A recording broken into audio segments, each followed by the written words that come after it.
Así que hoy voy a hablar de un tema que nos va a ayudar a nosotros como padres, ¿sí? Y nos va a permitir tener un poco más amplio conocimiento de lo que es nuestra labor como padre.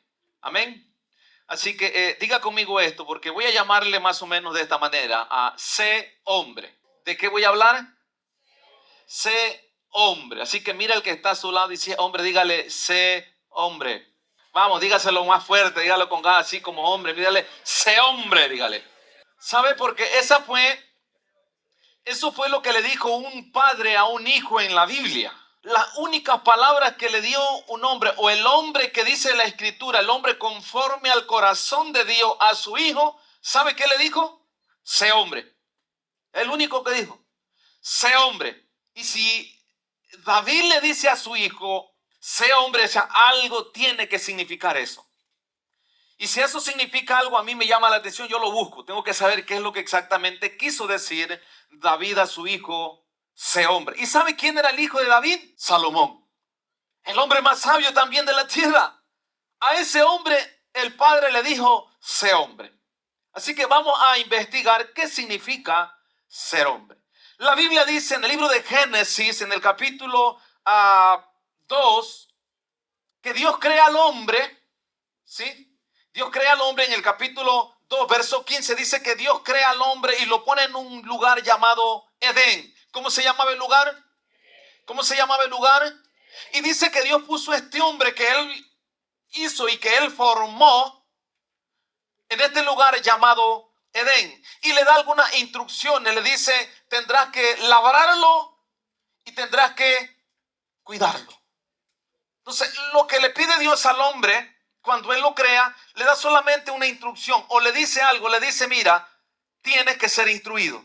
Porque yo voy a poner a este hombre instruido, un hombre formado en un lugar llamado Edén. Y ese lugar llamado Edén quiere o representa la presencia del Señor. O sea, cuando la mujer va a preguntarle a su esposo, mi amor, ¿qué hacemos? Ya sabes qué vamos a hacer. Y el esposo le dice, no sé.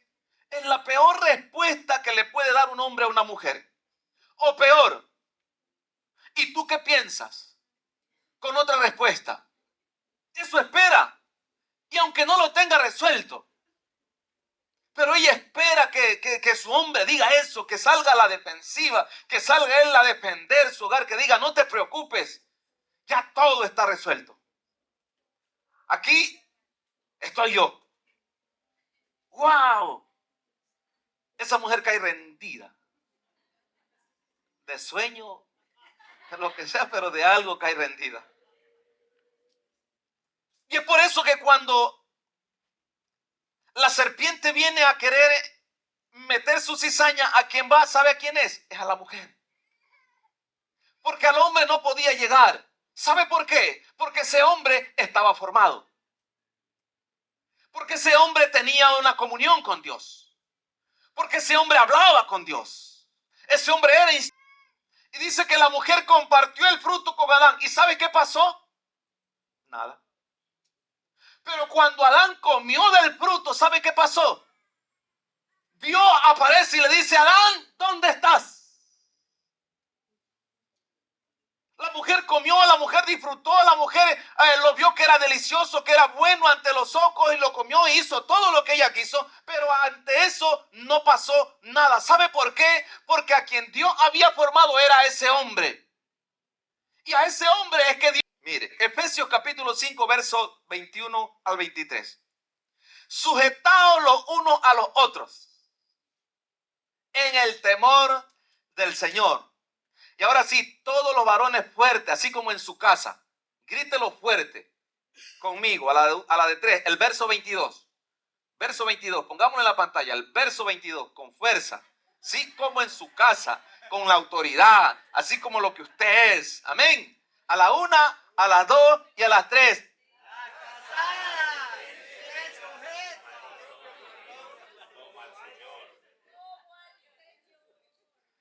Casadas estén sujetas. Casadas sujetas a sus propios maridos. Eso era solamente como para nosotros poder tener un poquito de ánimo. Quiero ponerle algo, o quiero hacerle ver algo de lo que éramos antes a lo que somos ahora. Y vamos a retroceder en el tiempo algunos añitos atrás, ¿sí? Para que usted pueda ver la diferencia, el por qué, de dónde y por qué es que la generación de ahora vive como vive ahora. Y usted se va a dar cuenta que hay cosas que en realidad necesitan cambiarse, porque si no se cambian, vamos a tener graves consecuencias el día de mañana. Después de la Segunda Guerra Mundial, cuando a los padres, a los hombres mayores de 18 años se los habían llevado a la guerra, cuando se llevaron a todos los hombres a la guerra y cada uno estaba, después de 3, 4 años fuera que estaba el papá, que no había estado con su esposa, regresó a casa. Y el nivel de natalidad dice que crecía de manera desmesurada. El auge de natalidad era en exceso. O sea que había las familias que llegaban a tener hasta 10, 12, 14 hijos. De a 2, de a 3. Venían empoderados. Y esos hombres tenían hijos, entonces creció el nivel de natalidad. Y en ese nivel de natalidad, o sea, tenemos a esa generación llamados los baby boomers. ¿Había escuchado antes de eso? ¿Verdad? Ahí tenemos esta generación, los baby boomers. Daniel Boom, ese que llegaba a casa y lo solucionaba todo. ¿Verdad? Ese que sí era capaz de hacer lo que sea. ¿Sabe por qué? Porque tenía que guardar su familia. Ese hombre salía a cazar a tal punto que le importaba su vida, pero él tenía que traer comida para su casa. ¿Y sabe qué hacía el hijo? El hijo veía lo que el padre hacía. Así crecimos, los baby boomers crecieron así, con una figura paterna que sabía cómo tenía que llevar su casa, sabía que tenía que proveer, sabía que tenía que dar seguridad y sabía que tenía que instruir en casa. Ese hombre llamado Daniel Boone, que muchos lo conocemos, ¿sabe qué hacía? Agarraba tiempos con su hijo, se sentaba y le explicaba cosas a su hijo, a su manera, pero lo hacía.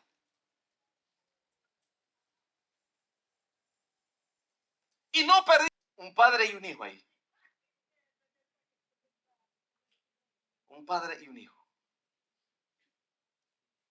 Porque esa era la generación baby boomer. Que sabían lo que tenían que hacer. ¿Cuál era el deber o el papel del padre? ¿Cuál era el papel de la madre? ¿Y cuál era el papel del hijo? Porque Dios hizo un diseño. Dios diseñó una familia. Y en el diseño de Dios, lo primero que Dios puso en el hombre fue que el hombre tenía que ser instruido. Por eso el hombre que no es instruido difícilmente va a poder llevar su familia. Pero las cosas fueron cambiando. Las cosas fueron avanzando. Y después de la generación, los baby boomers, tenemos una generación llamada los X.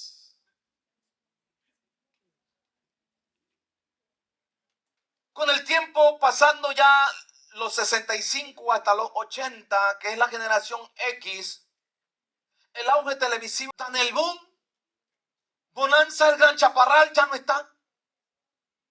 Pero ahora aparece un Fernando Carrillo, Abigail. Y dejamos, la mujer dejó la bandejita, la atención por la telenovela. Que no te preocupes.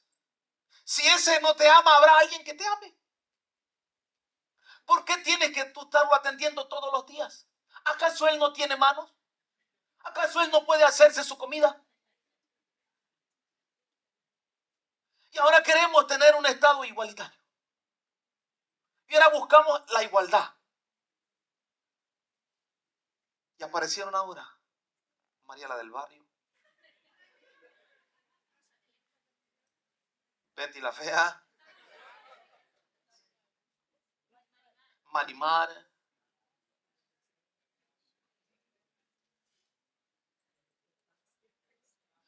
Y a conforme iban subiendo, ¿sabes qué es lo que fue sucediendo? Y que no sé si te has dado cuenta, Y es que ese hombre, ese Daniel Boone, y ahora tenemos una generación influenciado e instruidos por la televisión. Porque antes papá buscaba o se encargaba de proveer en casa, la mamá se encargaba de instruir al hijo, porque la mamá instruye, direcciona, corrige al hijo. El padre le enseña cómo tiene que sobrevivir, porque hay momentos que le va a tocar sobrevivir. Y la mamá instruía, corregía. Pero cuando aparecieron las telenovelas, ¿sabe qué pasó? La mamá se olvidó de instruir, de corregir, y utilizaba el tiempo de instruir y corregir en las telenovelas.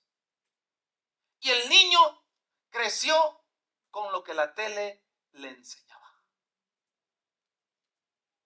Ahora tenemos a un astuto y un torpe. Pero la figura del torpe es la que más promueve, porque el torpe es el que más produce risas. El torpe es el más gracioso. Al torpe se lo ve como, y no solamente por ese lado, los padres viendo los tres chiflados,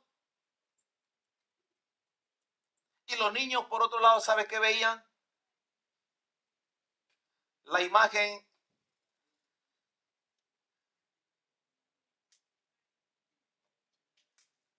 la primera imagen, Pinky. ¿Sabe? Instruían a la generación haciéndole ver que siempre tenía que haber un torpe. El problema era descubrir cuál era el torpe. Y la generación fue creciendo. La siguiente, los picapiedras. Eso era lo que se veía en esa generación X. Pero no se dio cuenta la gente. ¿Y sabe qué? Con la llegada de los millennials a partir de los 80 hasta el año 2000, esta generación creció un poco más. Y esa figura del astuto y el torpe tomó otra forma. ¿Sabe qué pasó? Que esa figura del torpe y el astuto tomó un pequeño cambio, pero muy significativo.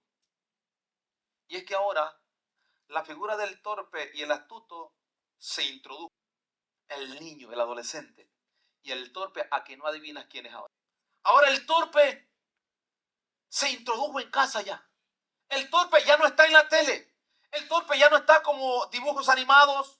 Ya no está como figuras visibles de la tele. No, no, ya no son vistos en la tele o a lo lejos. Y se le quitó autoridad, se le quitó respeto, porque el torpe es el padre. No sabe nada él.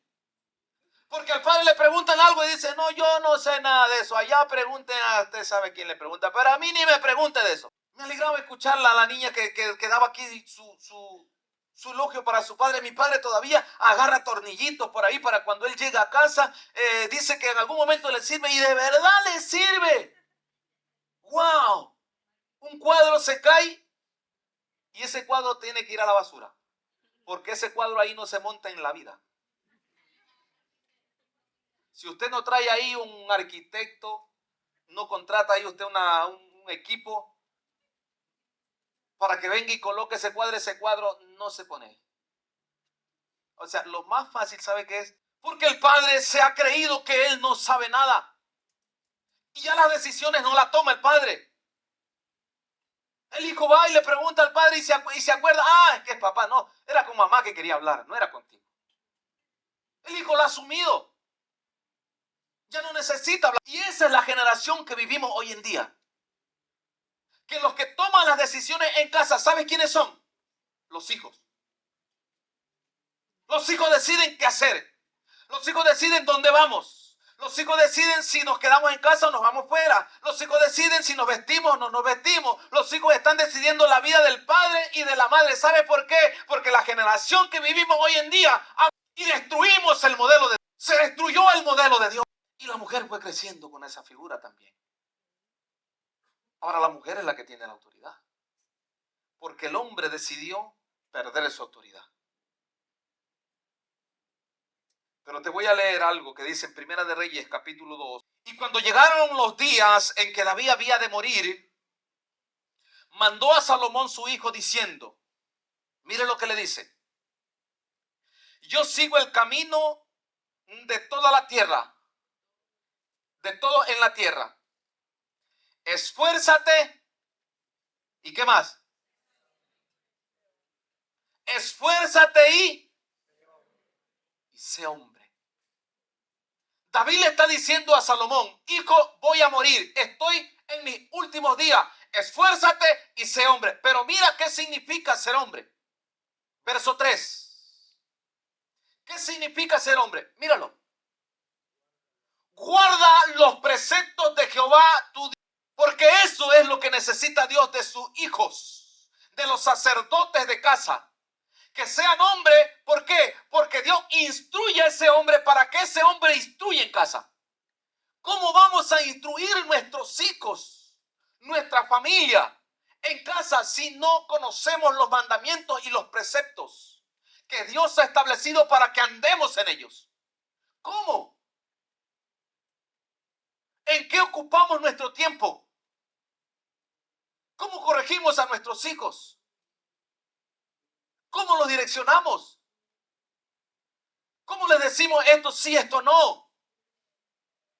Si ni nosotros lo sabemos. Pero David le dice a su hijo Salomón, guarda los preceptos de Jehová tu Dios, andando en sus caminos y observando sus estatutos y mandamientos. Ahora, ¿sabes qué significa ser hombre? El verdadero hombre es aquel que sabe, reconoce, entiende y camina en los mandamientos de Dios. Porque entonces vas a tener la suficiente sabiduría para poder educar a tus hijos, para poder direccionarlos y para poder llevarlos a buen puerto. Y que el día de mañana ellos tengan una figura clara de qué es un padre, qué es una madre y qué es un hijo. Y no permitas que agentes externos o que terceras personas instruyan tus hijos. Tú eres el responsable de tus hijos. Tú eres el único responsable de tus hijos.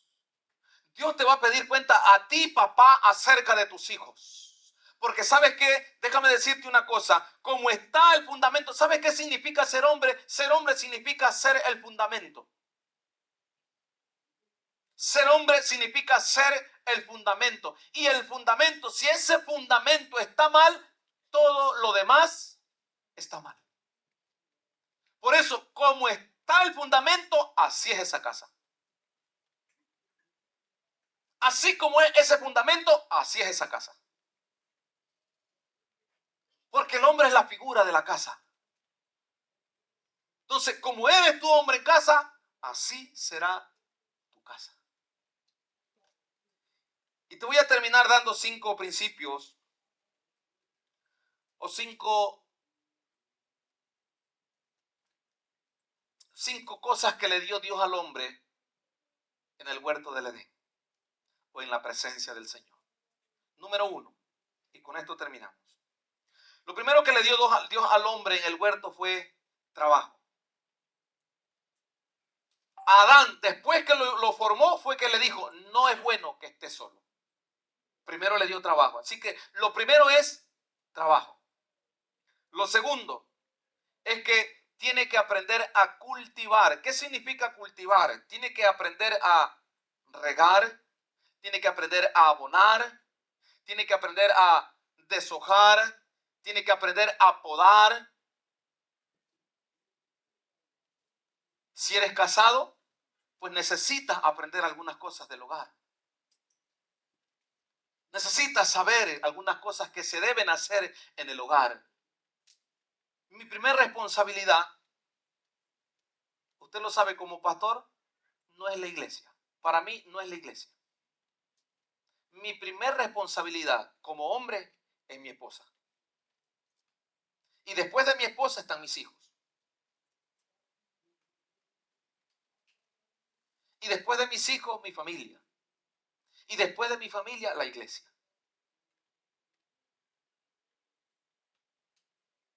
Ella es mi primera responsabilidad. Si yo estoy bien con ella, todo lo demás está bien. Pero si yo estoy mal con ella, lo demás, todo está mal. Hasta que yo no me reconcilie con ella, yo voy a estar mal en casa. Nos conviene estar bien con la esposa. Nos conviene. Si estamos bien con ella, todo lo demás funciona bien. Ese padre llega contento a casa, se ríe con los hijos, pero cuando el hombre y la mujer, el marido y la mujer están enojados,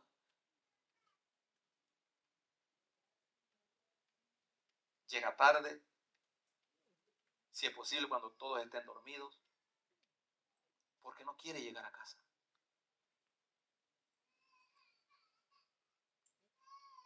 Cuarto,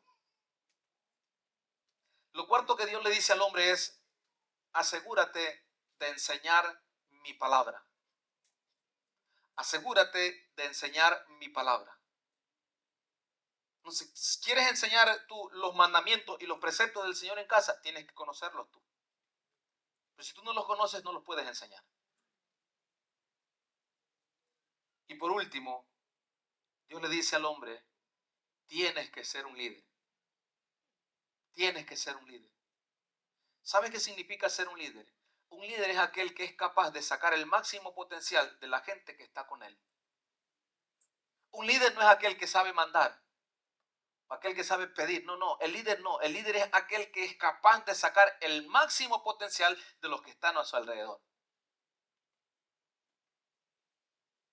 Porque ese líder no dice, hace.